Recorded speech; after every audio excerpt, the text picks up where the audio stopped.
Welcome again to Joe Stunner Boxing. So, Luis Alberto Lopez retains his IBF featherweight title with a unanimous decision over Joet Gonzalez. I predicted a very close victory on points for Lopez. Was I right? Well, yes, because that's what I saw watching the fight. But if you look at the scorecards, as usual, we have some very, very peculiar scoring because one guy had it 116, 112 to Lopez, or they were all to Lopez, but 116, 112, all right, I'll go with that. 117, 111, I think it's too wide. And 118, 110, 10 rounds to 2. No, I don't see that at all. I saw this as being a highly competitive fight, which I definitely thought Lopez won, but 10 rounds to 2, no. I'm not having that. And it was never quite the sort of barn burner I sort of hoped it would be. But it was an entertaining, absorbing fight, and there was lots of, there was enough action to keep you occupied. Don't worry about it. But it never quite became this sort of incendiary spectacle that I thought it might.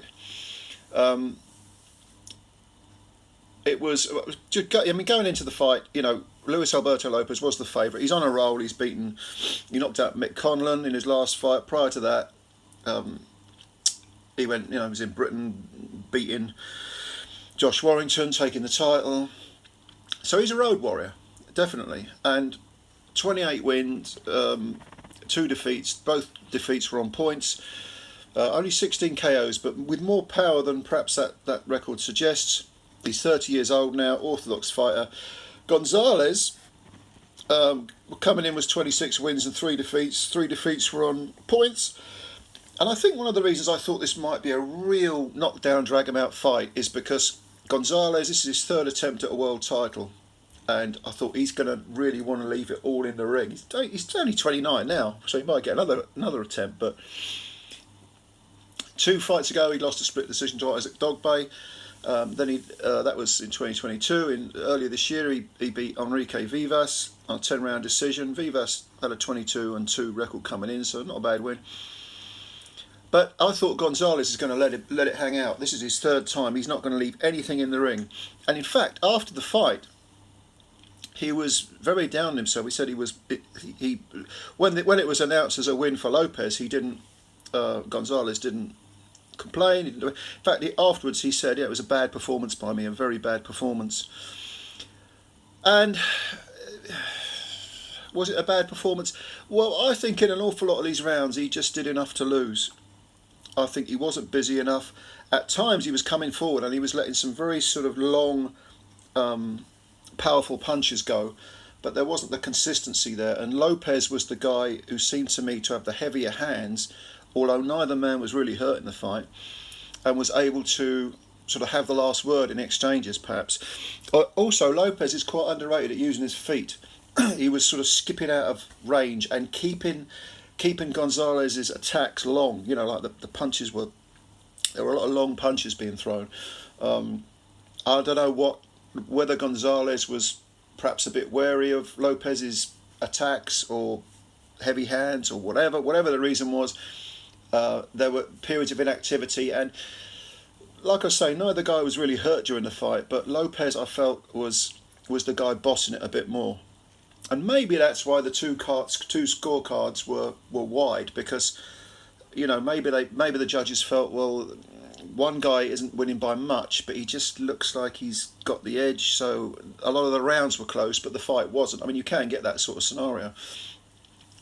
But certainly after 4 rounds, I thought it was pretty even. I thought Lopez started probably a bit quicker than I expected, a bit more busy than I expected. But Gonzalez was firing some decent stuff. And then I would say if you divide the fight into 3 sections, the first 4 rounds, evenish, maybe I'll put probably Lopez winning. Probably Lopez was ahead after 4, say. If you put a gun to my head and I've got to pick one guy. Middle rounds 5 to 8, I'd say evenish, I suppose.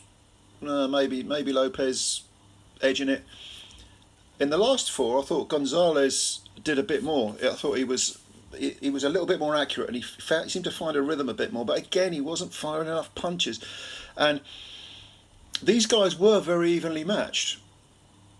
And I think Gonzalez probably is berating himself because it's one of those fights where he'll wake up in the morning, or perhaps he woke up this morning, and he'll say, oh, I should have done more, I could have done this, I could have done that. He'll look at this and he will feel a bit frustrated because Lopez has some skill. I mean, he has some good boxing skills as well as being a good pressure fighter, and like I say, he uses his feet quite well as well.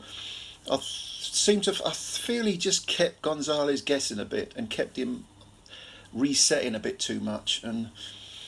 But it was a close fight. I thought it was a close fight. Or let's put it this way: the rounds were close. That's what I felt. A lot of the rounds were close. Difficult fight in some respects to score, I suppose. But